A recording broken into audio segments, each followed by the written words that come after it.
आखु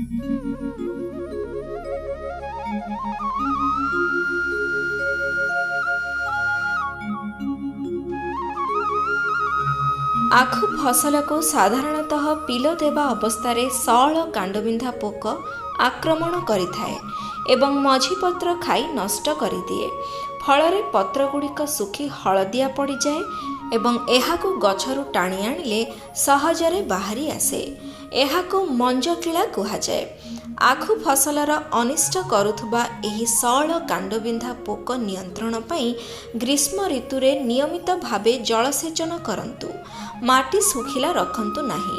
पोक और अंडापुंज गुड़िको हाथ में नष्ट कर दियंतु एवं आक्रांत पिल गुड़िको माटी तलु काटी आखु कियारीठू दूर को नहीं नष्ट कर दियंतु। एथिसह प्रथम थर हुड़ा टेकिबा समय रे माटी रे एकर प्रति 10 किलोग्राम फिप्रोनिल 0.3% जीआर दानादार कीटनाशक प्रयोग करंतु।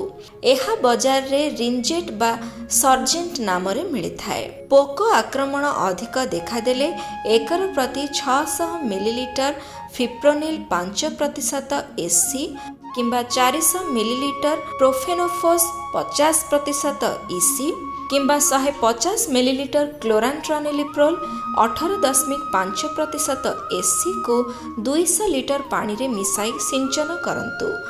बाजार रे फिप्रोनिल रिंजेट बा सर्जेंट नारे प्रोफेनोफोस प्रोफिगान बा प्रहार नारे एवं क्लोरांट्रानिलिप्रोल कोराजेन बा कभर नारे मिलुछि।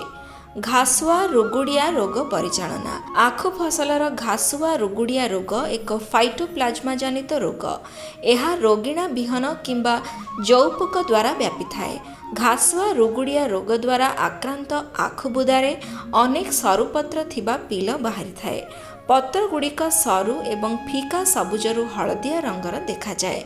आक्रांत आखुबुदा गुड़िक घास बुदा भली दिशे। एही रोगर परिचालना पाई रोग विहीन आखु विहन लगांतु। आक्रांत गछ गुड़िक उपाड़ी कियारीठू दूर रे पोड़ी नष्ट कर दियंतु।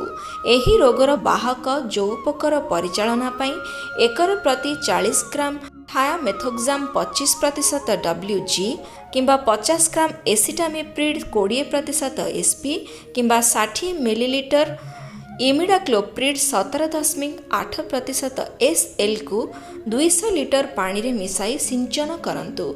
बाजार रे थायामेथोक्साम आक्टारा बा आरेभा नारे एसिटामिप्रिड धनप्रीत बा माणिक नारे एवं इमिडाक्लोप्रिड मीडिया बा टाटामिडा नारे मिलुछि।